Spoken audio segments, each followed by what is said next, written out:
The Irene Dunn, Fred McMurray Show. Starring Irene Dunn as Susan and Fred McMurray as George. Together in a gay, new, exciting comedy adventure, Bright Star.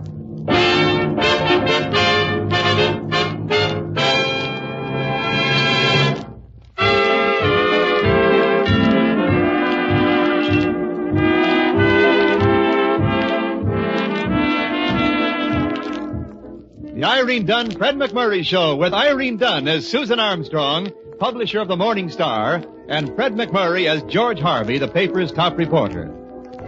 George has been trying to get a Saturday magazine supplement started. At the moment, he's interviewing Marie Carroll, a big, beautiful blonde. Marie claims to be an expert in the domestic sciences, cooking and housekeeping, although she doesn't exactly look that type. However, we'll see.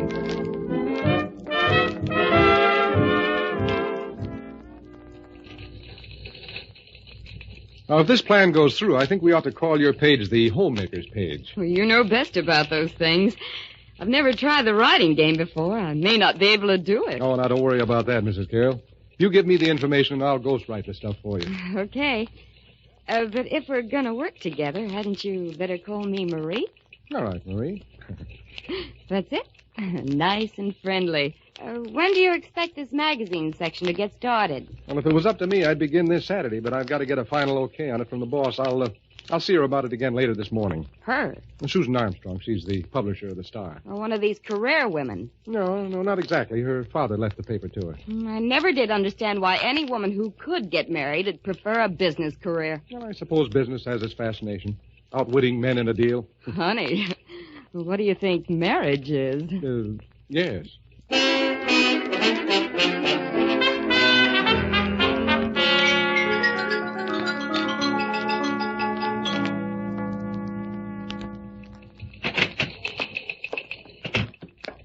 Here's the advertising lineage report, Miss Armstrong. Thank you, Sammy. Gee, when I see those figures, I sometimes wonder if I shouldn't go into the business end instead of trying to be a reporter. Well, it isn't so easy. A lot of hard work goes into getting these ads. Yeah, and the advertising guys don't have half the breaks the reporters have. Gee, there was a babe in the office this morning. She was a honey, a darb, a Lulu. You know, Sammy, I don't mind so much your talking that way. What bothers me is I'm beginning to understand it. Well, this babe in Mr. Harvey's office. Oh, you should have seen her. She was born for whistles. In Mr. Harvey's office? Yeah. I listened outside the door for a while. It was real homey. She was telling him about cooking. That's enough, Sammy. You know I don't like to listen to office gossip. Yes, ma'am. As long as Mr. Harvey's work is satisfactory, what he does with his time is no affair of mine. Yes, Miss Armstrong. Anything else you want? No, thank you. Sammy? Yes, ma'am. Did you happen to catch her name? Marie something or other. Gee, she was a real flashy dame. I can find out her name from Mr. Harvey if you want. That won't be necessary, Sammy. Thank you. Yes, ma'am. Well, young man, are you going to block that doorway all morning? Oh, gee, Mr. Harvey, I was just thinking about you. Were you indeed? You should do that more often, Sammy. It would improve your mind. I was wondering what was the name of that babe you were in conference with this morning. The lady's name is Mrs. Marie Carroll. And you shouldn't be wondering about women at your age. What did you wonder about at my age? Well, that was different. I was a manly little fellow. And now, having forever lost a minute out of my life, I bid you goodbye. You busy, Susan? Oh, come in. It's about the Saturday magazine supplement. We'll be ready to start whenever you give the word. I've got things pretty well lined up. Oh, so that's what you've been doing. Lining things up. Yeah, sure. What's wrong? Nothing. Nothing at all. Look, I know that tone of voice. You're sore about something. What is it? Nothing. Absolutely nothing. But it might be in better taste if you did your entertaining outside the office. Susan, what are you talking about? Please don't think I've any personal reason for saying this. It's just that you've set a bad example for Sammy. Set a bad example for Sammy? Dillinger, Al Capone, the James boys, even they couldn't have been a bad example for Sammy. We were, I believe, talking about the proposed Saturday supplement. Yeah, I'm all lined up. I'm ready whenever you are. The Homemaker's page is of extreme importance in this kind of thing. It certainly is. So I trust you've picked a domestic type of woman. Well, what did you think I'd pick? A lady wrestler or something? Possibly. Forgive me for saying this, George, but I've noticed that occasionally you have rather vulgar taste. What brought this on? Oh, it's merely an observation. Perhaps I'd better meet the woman who's to conduct our Homemakers page. Okay. I'll have her come in tomorrow morning. Good. By the way, what's her name? Mrs. Marie Carroll. Marie Carroll. You know her? Well, I've heard of her. Is there a Mr. Carroll? She didn't mention him. I'll bet she didn't. You know, Susan, there are times when I just can't figure you out. Oh, really, George? I didn't know there were times when you could.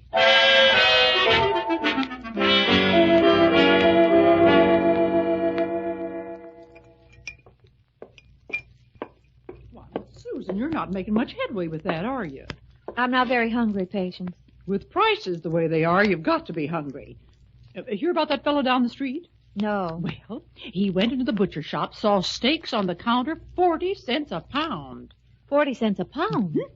Fellow thought there was some trick in it. One to a customer and very thin, you know, that kind of a deal. Well, I should think so. Turned out that wasn't it. Butcher let him buy the whole counter full. Catch came when he asked for delivery. Oh, can't do it, says the butcher. What do you mean you can't deliver, says the fella. Why, your wagon's parked right out back. Sure, the wagon's out back, says the butcher, but you just bought the horse. Not funny, huh? You worried about something?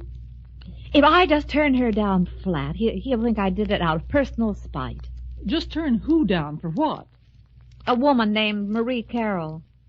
George wants to hire her to run the home page on Saturdays. Oh. There's only one way to handle this, and that's to prove it to him. Get her out here and let her cook a dinner. Not in my kitchen. Patience, be tolerant just this once. She'll make a mess of things, and that'll all be over. Well, how long you going to keep wearing that old hat you bought last Easter? All right, it's blackmail, but it's yours. You've got a deal.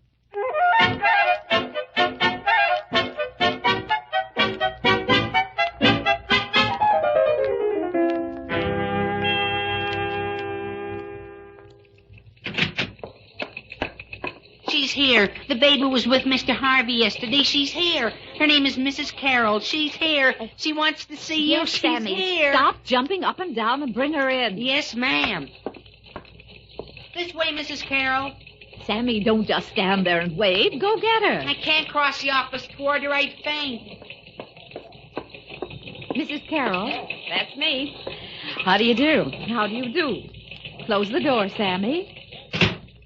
From the other side, Sammy. Yes, ma'am. Well, so you're Miss Armstrong. Say, a little girl who looks like you shouldn't have to work for a living. Well, really, Oh, now, honey, don't go getting insulted.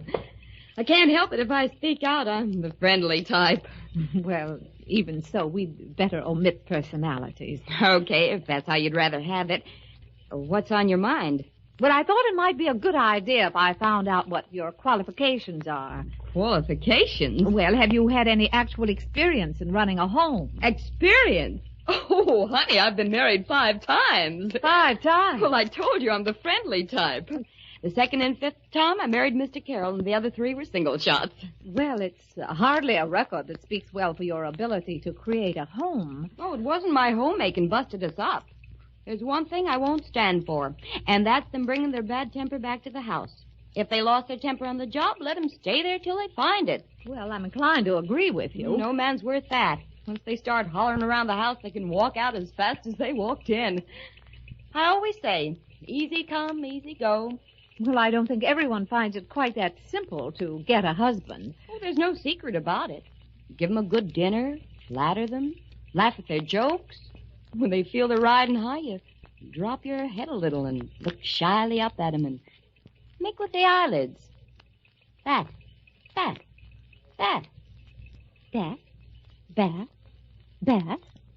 'em. Yeah, that's the idea. It feels so silly. But it works every time. Well, that's not what you wanted to know about me, is it? Oh, I've got an idea. As a demonstration, why don't I come out to your place and cook a meal? Well, that's funny. I was going to suggest the same thing myself. Okay, you want to make it tonight? Fine. If that's convenient for you. Tonight it is, then. Susan, I'm going down to City Hall and... Oh, hello, Mrs. Carroll. Oh, I thought we agreed you'd call me Marie. That's right, I forgot. Oh, say, Miss Armstrong, how about inviting him out to the demonstration? Well, certainly if he wants. What demonstration? Well, I'm going to cook dinner tonight at Susan's. Say, you don't mind me calling you Susan, do you? You're the friendly type. No, that's me. Well, I'll be getting along. See you tonight, handsome. And don't be late. Well, quite a woman, isn't she? Yes, she is handsome. Okay. That's just the way she talks. No, I wasn't objecting. I think it's a very pleasant way of talking. You do? Well, what do you want to see me about, George? Well, I'm going to spend the day down at City Hall. I've got a hunch something's likely to break down there. Well, your hunches are usually pretty good, George. Do you really think so? Yes, matter of fact, they're often brilliant. Well, that's the nicest thing you've said all month. What's the matter, Susan? You got a cinder in your eye or something? Of course not. What's wrong with my eye? Well, the way you're blinking them. You ought to take care of a thing like that. It can be serious, you know. Never mind, George. If you want, I'll come back early and drop you off at the Oculus on the way home. George. What? Go to City Hall.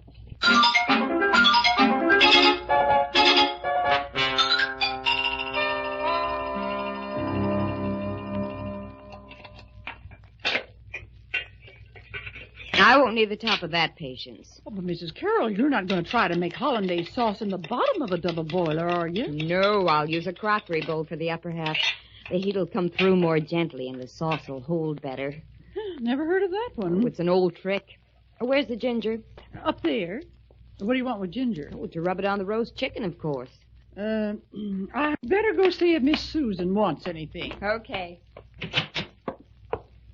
What's the matter, Patience? Miss Susan, we're a dead duck. That Carroll woman knows more about cooking than I ever heard of. Oh. Well, we'll have an expert homepage anyway. Yeah, and a married top reporter. Well, we've started it. We've got to go through with it. Oh. Wrong house. Patience, open that door again. Hey, Patience, what's got into you? Oh, we're desperate. Come in, George. That'll be all, Patience. Okay, let him in, but we'll live to regret it. Susan, what's with her? Well, she's just a little disturbed about something. Hello, handsome. Did you bring your appetite with you? Yeah, I sure did. Oh, that's good, because dinner will be ready soon. Oh, say, Susan, this is a real nice little home you've got here. Thank you. Yes, sir. Let those that want 'em have diamonds and furs. Just give me a nice little place like this, and I'll be happy. I'm sure you would, Marie. You can say that again. You'd look perfect in it, too. Susan. Well, I've read about it a lot of times, but that's the first time I ever saw it done. What? Susan. She clutched her throat and tottered from the room.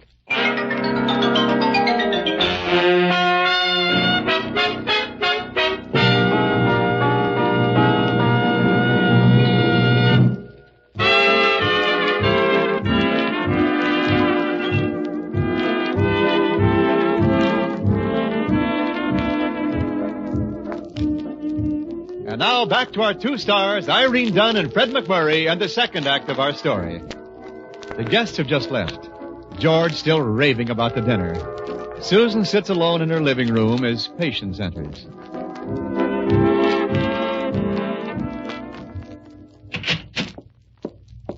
That sure turned out to be a fine experiment. Just dandy, wasn't it? If you ask me, she's got him halfway to the altar right now. I guess my technique with George is all wrong, Patience. I've been spending too much time weaving a net when I should have been building a cage. Seems like. Patience, what am I going to do? Guess the only thing we can do is sidetrack her. Yes, but how? Heard about Mr. Higgins, the new trust officer down at the bank? Yes, I've met him, but what's that got to do with us?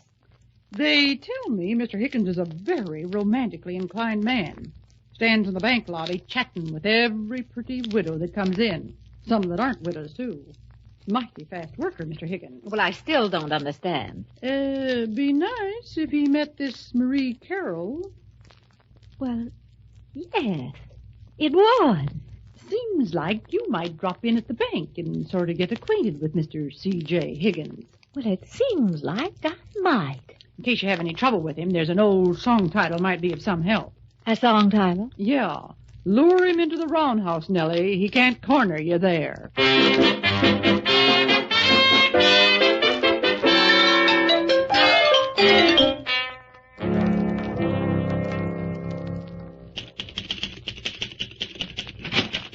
Okay, tell them to hold their horses. I'll have it in 10 minutes. You'll have what in 10 minutes? Well, my copy's late. Isn't that why you're here? Well, I didn't even know it was late. Ah, then it's the expense account. All right, so I took a taxi back from the Carlton Fire. Now, what of it? If you want coverage on those things, you have to pay for them. It isn't the expense account. Not the expense account. Well, then who's suing us for libel? Nobody at the moment. This just isn't my kind of day at all. I'm going home and go back to bed. George, I just came in to ask you to come to dinner tomorrow night. Oh, well, thanks. I'd love to. I seem to be eating out at your house pretty often, though. Well, I enjoy it. Yeah, so do I. But I don't want you to think that I come out to your house just for food. I enjoy your company, too. Oh, you're hopeless. That would have been such a nice thing to say if you hadn't added the two. Well, you don't want me to be a hypocrite, do you? George. Yes? In the future, please see that your copy is on time and don't take a taxi every place you go and be careful what you write about people because I don't want to be sued for libel. That's more like it. And I'll see you tomorrow night at dinner. By the way, Marie Carroll is cooking it, and a Mr. Higgins will be there.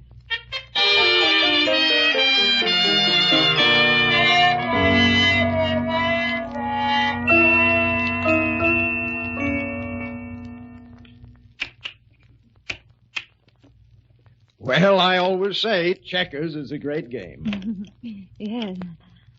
I wonder what can be keeping them so long. Well, what do you care? Oh, it isn't that I care, Mr. Higgins. I'm just wondering, that's all. The longer they stay out there doing the dishes, the longer we're here together, alone. Well, yes, but... And that suits me just fine. It's been a real pleasant evening. I like the way we sort of automatically paired off in couples. Yes, it's been just lovely. Want to play another game of checkers? No, thank you. I don't think I could stand the strain. It's all right with me. I'll just sit here and look at you. Say, that's cute the way you blink your eyes. I like that. Mr. Higgins, please believe me, it has absolutely no significance. It's a nervous habit I got into the other morning, and I haven't been able to stop it. I like it. Well, have you two been keeping yourselves amused? Oh, we've been having a wonderful time, haven't we, Mr. Higgins? Yeah, we didn't miss you. Well, I hate to break up the party, but it's getting close to bedtime for little Marie. Mr. Higgins? George, why don't you drive Marie home? I don't feel like leaving quite yet. Well, I'd be glad to. Static, in fact. Well, good night, Susan. I had a lovely time. Good night, Mr. Higgins. Glad to meet you. Good night. Good night. Good night, Susan. Ready, George? Yeah, I'll bring the car around front, Marie, so you won't have to walk around. Yeah, he's a real agreeable feller. He certainly does remind me of my 2 and 5. Well, good night again. Good night. I hope I'm not keeping you up too late. Well, I am a little tired. You wouldn't care for just one more game of checkers? No, thanks, not tonight. Too bad. Well, in that case, I guess I better run along, too. Well, if you must. Yeah, it's getting late. Banker's hours, you know. But you'll be seeing more of me. Good night. Good night.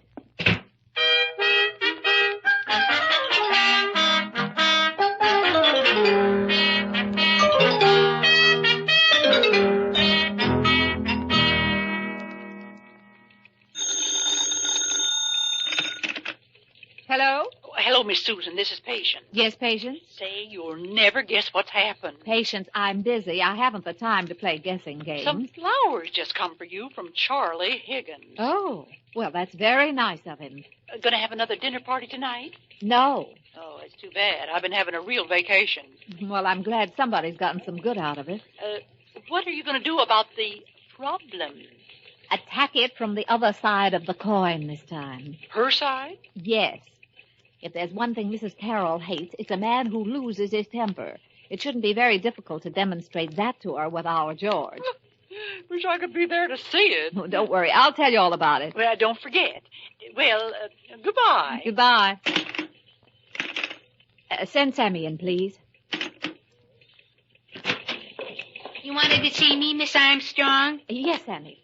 I want you to look over all the typewriters in the office and pick out the oldest one and put a very faded ribbon in it. Yes, ma'am. And then exchange it for the one in Mr. Harvey's office. Gee, Miss Armstrong, don't ask me to do a thing like that. I'm too young. I'll take the responsibility and then tell the porter to come up there. And while Mr. Harvey's out, I'd like to rearrange the furniture in his office. Miss Armstrong, you're a very courageous woman. And while I'm at it, I might as well clean out that desk of his, straighten it up. I'm sure it hasn't been done in years. Miss Armstrong, can I have the afternoon off? Why? Why do you want it? I want to go to the Park Observatory. They just put in one of those earthquake measuring machines, a seismograph, and I want to see if it records anything when Mr. Harvey sees his office.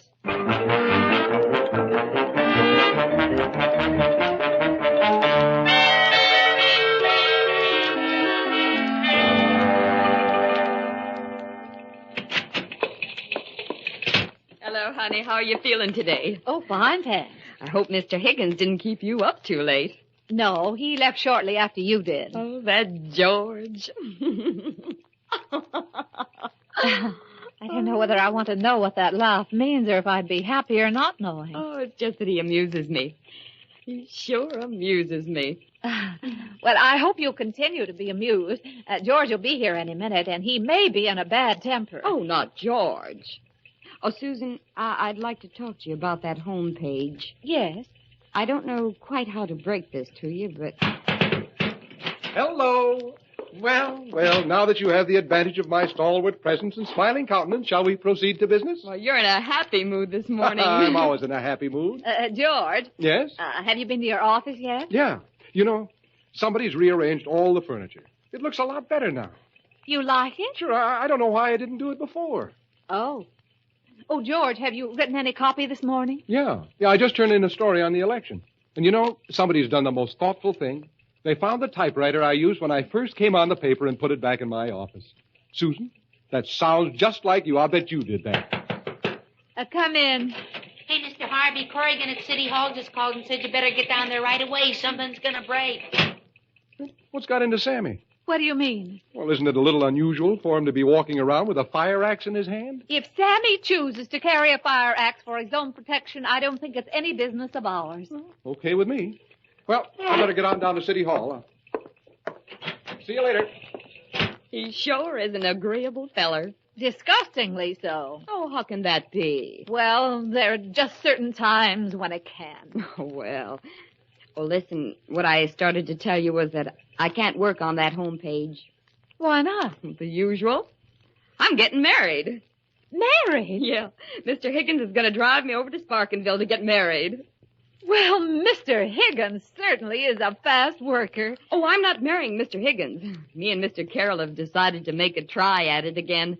He called up last night. He's such an agreeable feller. Do you mean Mr. Carroll or Mr. Higgins? Oh, Mr. Carroll.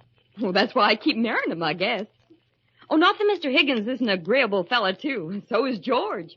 They're all agreeable fellers. Well, goodbye. Good luck. Good luck, Marie. Gee, it is real exciting, isn't it?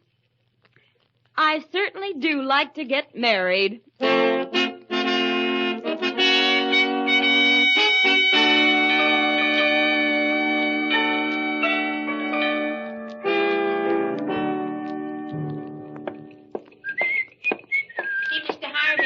Hi, Sammy. Hey, Mr. Harvey, that's a very good-looking suit you're wearing. Thank you, Sammy. Did you run all the way across the room just to tell me that? No, I've been noticing the wonderful way you walk.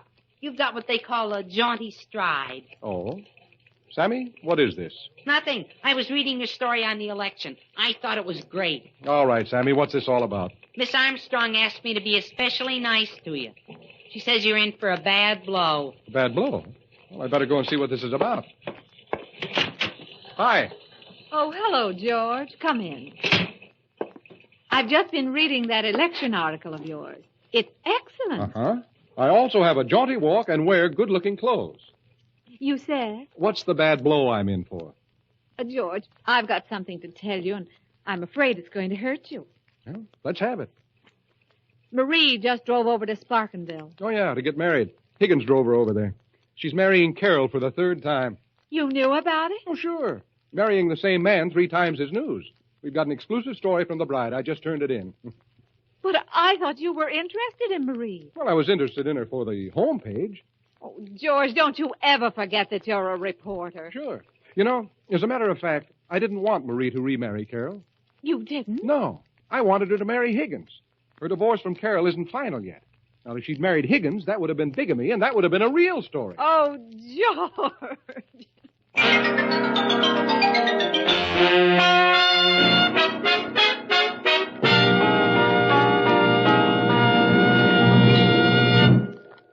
Our stars Irene Dunn and Fred McMurray will be back in a moment.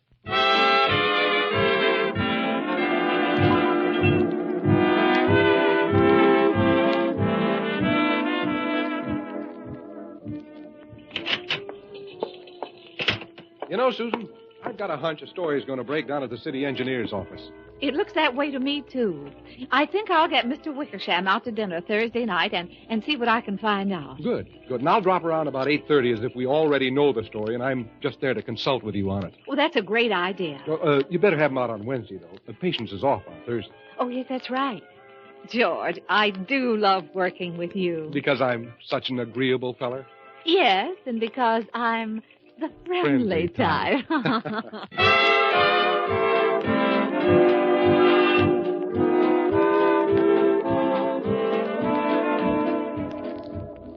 Irene Dunn and Fred McMurray will be back next week in another exciting comedy adventure in the gay new series, Bright Star. This is Wendell Niles inviting you to join us then.